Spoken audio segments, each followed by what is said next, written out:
Begitulah cepatnya hari itu berlalu. Hari berubah menjadi pekan, pekan menjadi bulan, bulan menjadi tahun, tahun menjadi windu, windu berubah menjadi abad. Yang mati hilang, yang dulu hidup kaya, hari ini hanya tinggal kenangan saja.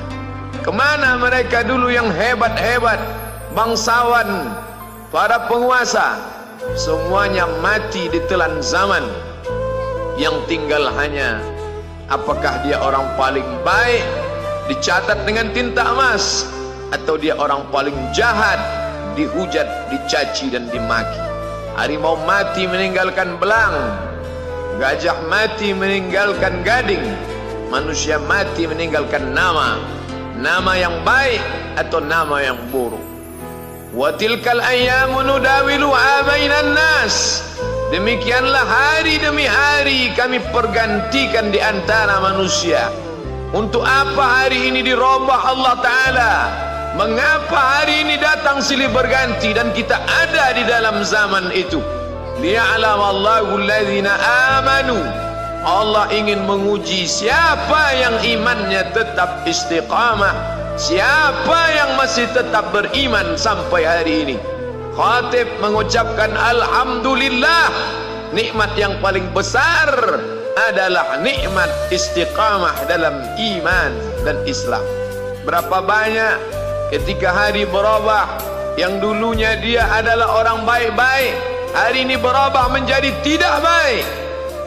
Yusbihu mu'minan, pada waktu pagi dia beriman, wa yumsi kafiran, petang hari dia berubah menjadi kafir. Maka kita selalu meminta, ya muqallibal qulub, wahai engkau yang membolak-balikkan hati, tsabbit qulubana, kokohkan hati kami, ala dinik, dalam agamamu, wa ala ta'atik, dalam ketaatan kepadamu. Berapa banyak yang dulu susah melarat, miskin, untuk sesuap nasi pun sulit, tapi begitu dilapangkan Allah rezekinya, tidak menjadi hamba yang bersyukur. Dia lalai, dia sangka itu karena jerih payahnya, dia kufur nikmat Allah Subhanahu wa ta'ala. Tapi siang hari ini alhamdulillah, ada hamba yang disehatkan Allah, dia tetap bersyukur. Ada hamba yang ditingkatkan Allah rezekinya, dia tetap bersyukur.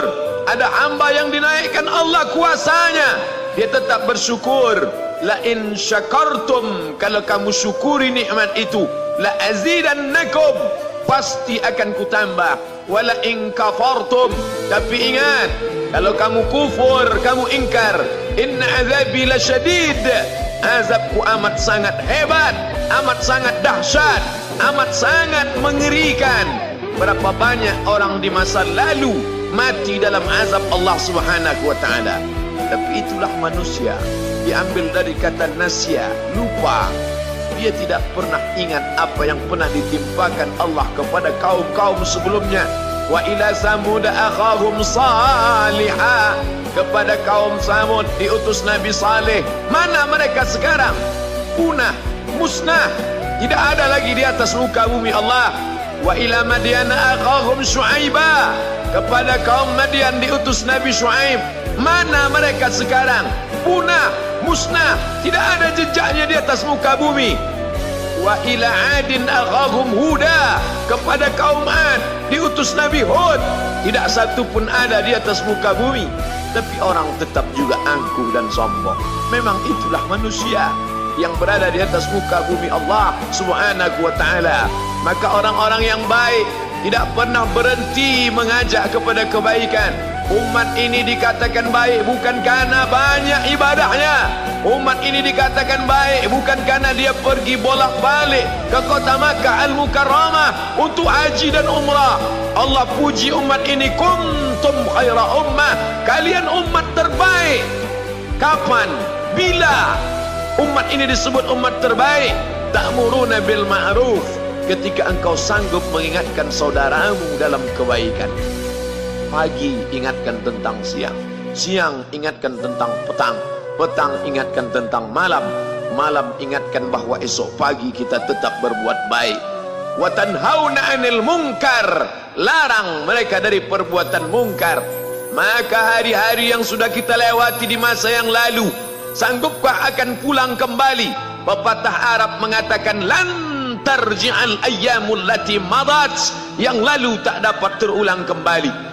Apakah semua itu berlalu begitu saja? Tidak ada yang percuma, tidak ada yang gratis, tidak ada yang sia-sia. Semua akan diminta pertanggungjawaban di hadapan Allah Subhanahu wa ta'ala.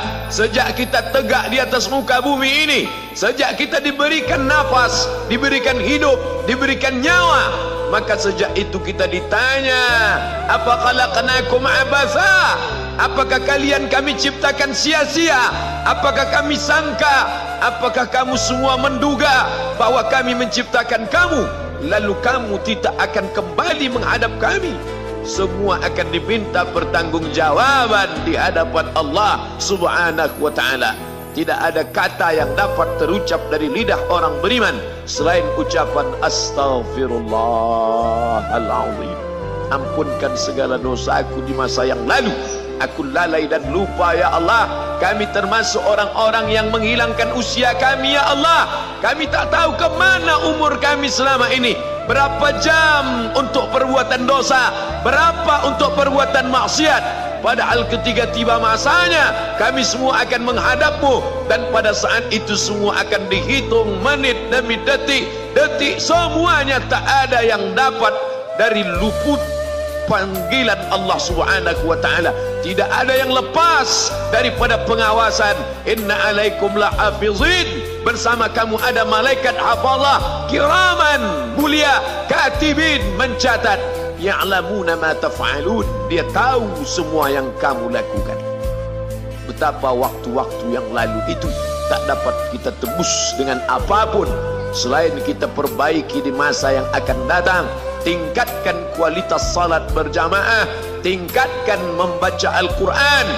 Andai usia kita sudah lanjut, tak dapat kita jemput, maka kita didik anak cucu generasi akan datang menjadi generasi yang Qurani dan Islami. Sab'atun yudhilluhumullah, ada 7 di antara yang dapat naungan Allah.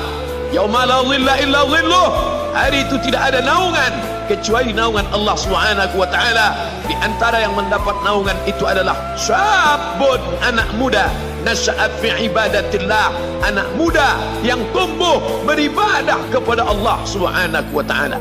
Andai masa muda kita penuh dosa, andai masa muda kita penuh narkoba, andai masa muda kita penuh zina, wal iyadzu billah wa na'udzu billah, jangan sangka Allah tutup pintu taubat. Innallaha la yaghfiru ayyushraka bihi, Allah tak terima taubat orang yang mempersekutukannya. Wa yaghfiru ma duna dzalika liman yasha, tapi taubat selain itu diterima, dibukakan Allah Ta'ala. Mari perbaiki anak menantu, cucu, kawan, sahabat, andai talat, ajak ke jalan Allah Subhanahu wa ta'ala. Itulah salah satu memperbaiki yang masa lalu, kita perbaiki di masa yang akan datang. Di antara tujuan Allah mengapa dia buat kita masih hidup di akhir tahun ini, liya'lamallahu allazina amanu, Allah menguji siapa yang masih tetap dalam istiqamah iman dan Islam. Tujuan kedua, mengapa Allah buat kita hidup sampai hari ini? Wa yattakhidha minkum syuhada, wa yattakhidha minkum syuhada, Allah ingin melihat siapa di antara kita ini yang layak untuk menjadi syuhada. Iskariman, hidup mulia, au mut syahidan, atau mati syahid. Pilihan orang Islam tidak banyak. Kalau hidup, hidup mulia. Kalau mati, mati syahid. Jangan hidup hina, mati terlunta-lunta, tidak diterima Allah Subhanahu wa ta'ala. Hidup mulia atau mati syahid dipersaksikan oleh para malaikat. Man kharaja fi talabil ilmi, siapa yang keluar rumah dengan niat menuntut ilmu, fahuwa fi sabilillah, maka dia seperti orang yang berjihad fi sabilillah, yang jauh meninggalkan kampung halaman, menuntut ilmu di perantauan. Jangan kau sangka kau anak yang terbuang, engkau adalah seorang syahid. Andai mati dalam perjalanan, maka matimu adalah seorang yang mati syahid. Mencari rezeki yang halal, meninggalkan anak dan istri, demi untuk memberikan nafkah, menjaga diri dari riba, menjaga diri dari haram, menjaga diri dari syubhat. Ditinggalkan anak yang masih kecil, istri yang memerlukan kasih sayang. Kutinggalkan kalian bukan karena hawa nafsu, tapi ingin mencari yang halal. Tetesan air mata, penuh keringat dan kerinduan, munajat di tengah malam, dibayar Allah Ta'ala dengan tetesan darah seorang syahid. Man mata duna malihi, siapa yang mati membela kehormatan hartanya, fahuwa syahid, maka dia mati syahid. Betapa seorang yang susah melarat hanya untuk menjaga diri dari yang haram dan syubhat, Allah muliakan dia. Inna akramakum indallah, yang paling mulia di antara kamu di sisi Allah, atqakum, yang paling takut kepada Allah. Ramai kita di rumah Allah ini, yang paling kaya kah yang paling mulia? Tidak. Yang paling ganteng dan paling hebat kuasanya kah yang paling mulia? Bukan. Yang paling berilmu, buya, kiai, ulama, apakah dia yang paling mulia? Tidak ada jaminan. Tapi yang paling takut kepada Allah Subhanahu wa ta'ala, takut terjerumus dalam riba, takut terjerumus dalam syubhat, takut makan haram, sehingga dia biarkan dirinya dalam kesusahan, susah dalam pandangan manusia, melarat dalam pandangan orang kaya, tapi hidup mulia dalam pandangan Allah, para malaikat, nabi dan rasul. Hari ini orang itu dikatakan bodoh, hari ini dia dikatakan goblok, hari ini dia dikatakan kamu tolol sekali. Mengapa tidak kamu pakai kekuasaanmu? Mengapa tidak kamu pakai kesempatan? Hidup hanya sekali, pakailah sesuka hati. Tapi dia takut kepada Allah Subhanahu wa ta'ala. Pagi dan petang dia katakan, Allahumma ajirna minan nar, Allahumma ajirna minan nar, Allahumma ajirna minan nar. Selamatkan kami, aku, istriku, anakku, keluargaku dari api neraka ya Allah.